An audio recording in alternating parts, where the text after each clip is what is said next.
극성을 설명할 수 있어야 돼. 그럼 일단 극성이 뭔지를 알아야지 설명을 할 거 아니야. 그래서 극성의 어떤 의미인지 먼저 짚어보고요. 이 극성을 설명하기 위해선 이 두 가지 용어를 활용할 수 있어야 되거든요. 그래서 두 가지 용어 도입하면 여기다 넣은 진도 거의 마무리인데요. 여기서 말하는 극성이라는 의미를 알아야 되는데 극성이 뭘 의미하는지 아나? 극성? 처음 들어보나? 원진이 많이 졸린가 보네. 극성이 뭘 의미하는지 아나요? 너 아까도 원진이 보고 웃은 거야, 나영이? 극성이 뭐야? 극성? 극성은 우리 화학에서 사용하는 극성이라는 건 어떤 걸 의미하냐면 뭔가가 치우친 상태를 극성이라고 하고요. 치우치지 않으면 무극성이라고 해요. 치우친 상태야. 근데 이것에 주어가 하나 있는데 뭐냐면 3단원에서는 어떤 물질 안에서 전하가 치우친 상태를 극성이라고 하고요. 전하가 치우치지 않고 반대로 골고루 분포되어 있으면 무극성이라고 설명을 합니다. 그럼 전하가 치우쳤다는 건 내가 어떤 물질을 만들었어. 근데 여기 양의 전하가 몰려있고 여기 음의 전하가 몰려있대. 그럼 이런 걸 극성이 있다라고 표현하는 거죠. 그렇게 쉽게 받아들여 주시면 됩니다. 그럼 어떤 결합이 극성인지 극성이 아닌지를 표현하기 위해서 두 가지 용어를 사용하는데 교과서 먼저 밑줄 치고 설명드릴게요. 첫 번째 전기음성도입니다. 5번째 줄부터 밑줄 칠게요. 공유결합을 형성한 두 원자가 공유 전자쌍을 끌어당기는 힘의 크기를 상대적으로 비교하여 정한 값을 전기음성도라고 한다. 밑줄 치시고 계속 밑줄 칩니다. 미국의 과학자 폴링은 공유 전자쌍을 잡아당기는 힘이 가장 큰 원소인 플루오린의 전기음성도를 4.0으로 정하고 이를 기준으로 다른 원소들의 전기음성도를 상대적으로 정하였다. 제일 밑에 두 줄, 전기음성도는 같은 주기에서 원자 번호가 커질수록 대체로 커지며 같은 주기에서는 원자 번호가 커질수록 대체로 작아진다.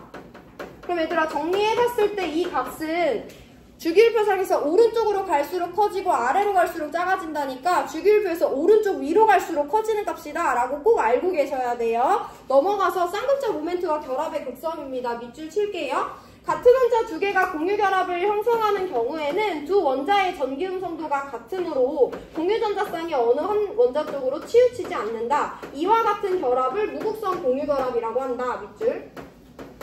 그 그림 밑에 줄 끝에 다시 밑줄 칠게요. 원자의 전기음성도 차이로 공유전자쌍이 치우쳐 분자 안에 서로 다른 부분적인 전하를 띠는 결합을 극성 공유결합이라고 한다. 밑줄 치시고 그림 밑에 줄 밑줄 칩니다. 한 분자에서 크기가 같고 부호가 반대인 두 전하가 분리되어 있는 것을 쌍극자라고 하는데 쌍극자는 쌍극자 모멘트를 가지고 있으며 쌍극자 모멘트는 공유결합의 극성 크기를 나타내는 척도다.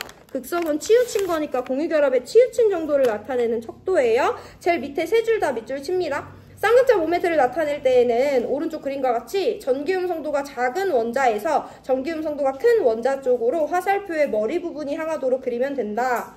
밑줄 치시고 지금 밑줄 친 부분을 차근차근 짚어볼 건데 그 중에 첫 번째 전기음성도라는 용어만 이해해도 거의 다 마무리가 되는 건데 우리 전기음성도의 의미를 한번 볼게요. 누구를 끌어당기는 힘이래?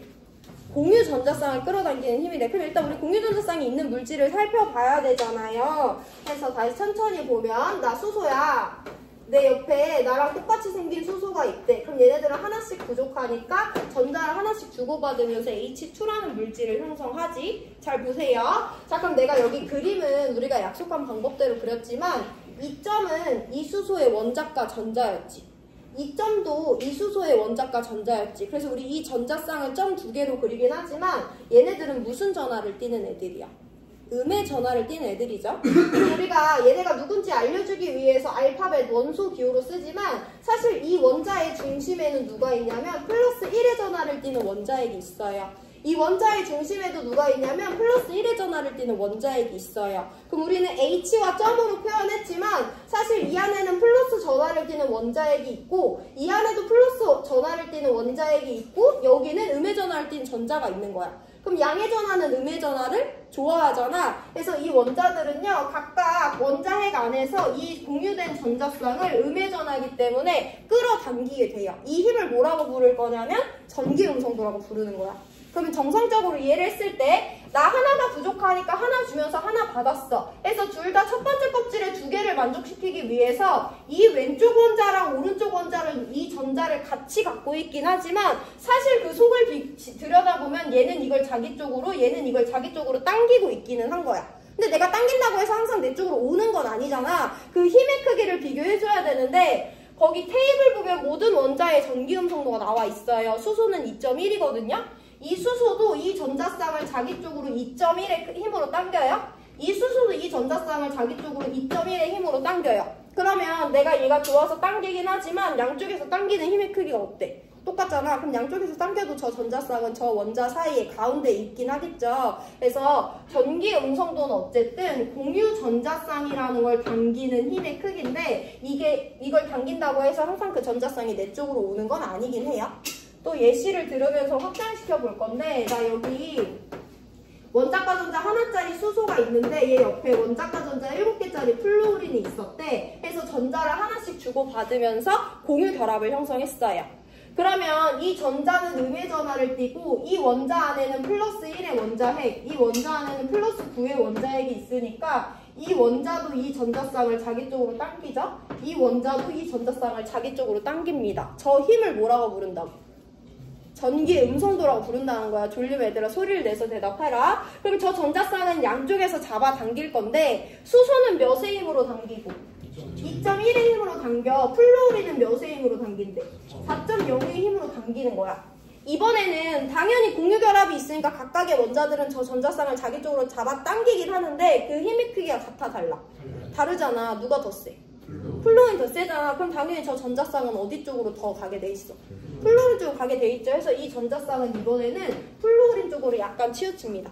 근데 제가 아무리 더 세다고 해도 얘는 4.0이고 얘는 2.1이잖아. 그래서 얘가 이쪽으로 당기는 힘의 크기도 무시할 수 없기 때문에 이 전자를 플루오린이 다 완전히 가져가 버릴 수는 없어요. 그래서 우리는 전자가 이동했다고 표현하는 것이 아니라 전자가 치우쳤다고 표현합니다.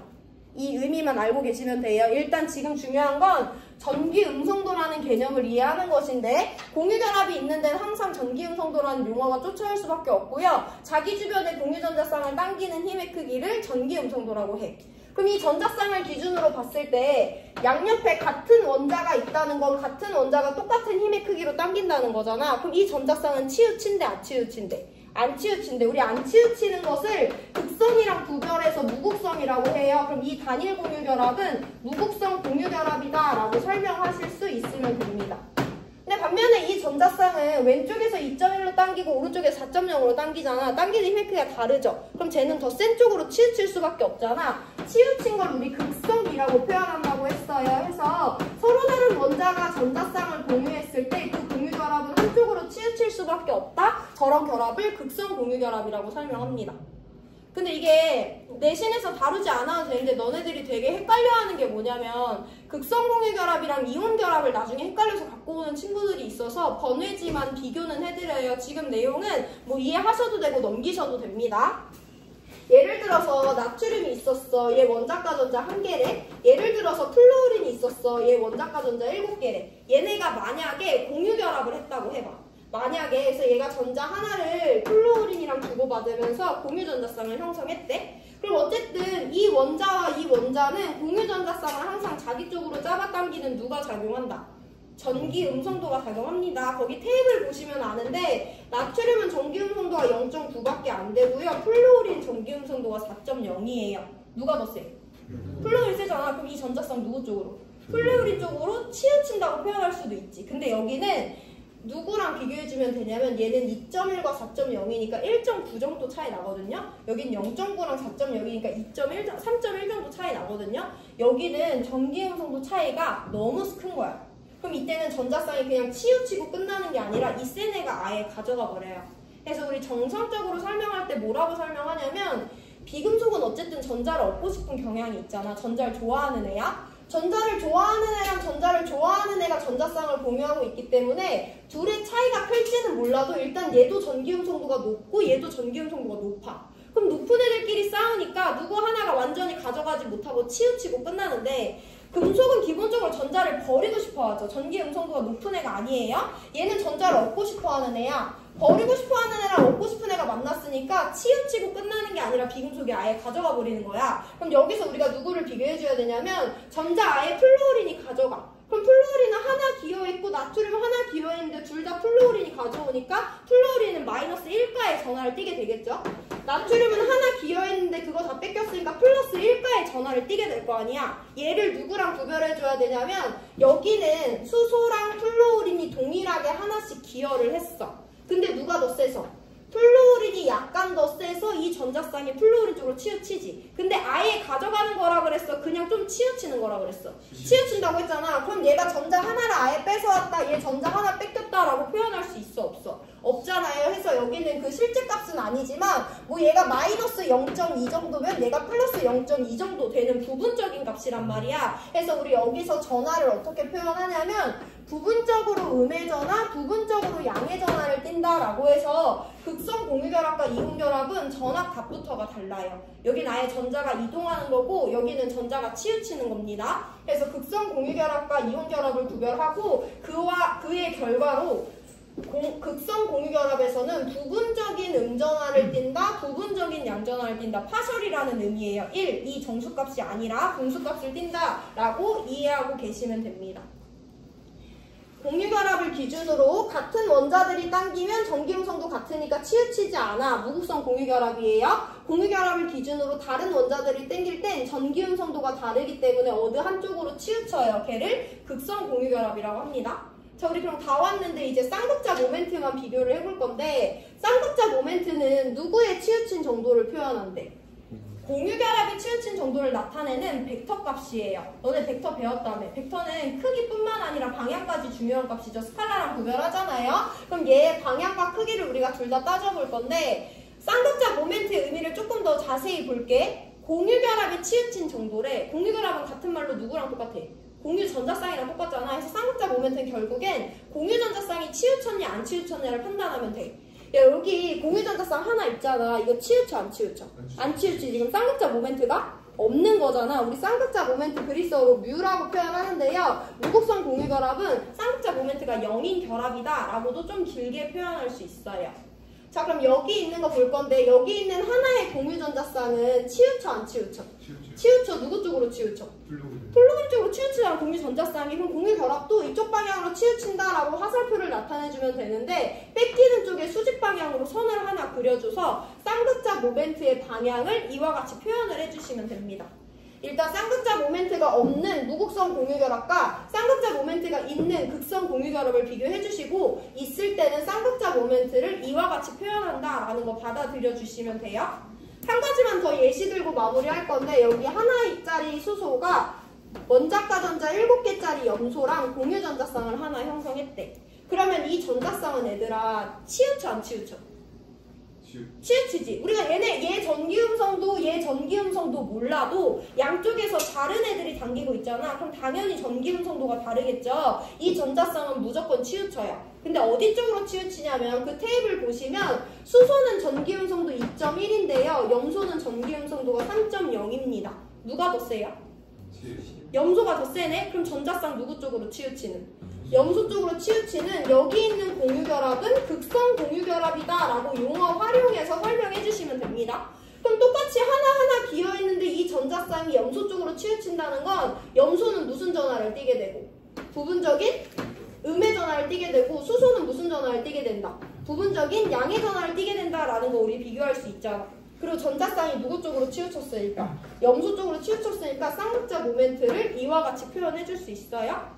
여기까지 다 왔어. 그럼 우리 이제 크기만 비교해 볼 건데 쌍극자 모멘트의 크기 값을 비교해 볼 건데 이 전자쌍도 치우쳤고 이 전자쌍도 치우쳤어. 둘 다 쌍극자 모멘트가 발생했어. 근데 얘는 2.1과 4.0이 겨루겠잖아. 얘는 2.1과 3.0이 겨루겠잖아. 어디서 더 많이 치우쳐? 위에서 더 많이 치우치지. 그럼 이 쌍극자 모멘트의 크기는 위에서 더 크니까 얘를 더 길게 그려주면 되는 거예요. 여기까지가 우리가 필요한 용어 도입이고 무극성 공유결합, 극성 공유결합, 거기다가 쌍극자 모멘트를 표기하는 방법과 쌍극자 모멘트의 크기까지 한번 살펴봤습니다. 그래서 우리 여기까지 해서 3단원 용어 도입 마무리할 거고요. 문제 2개 풀고 수업 마칠 건데 2점짜리 1번 한번 읽어보세요.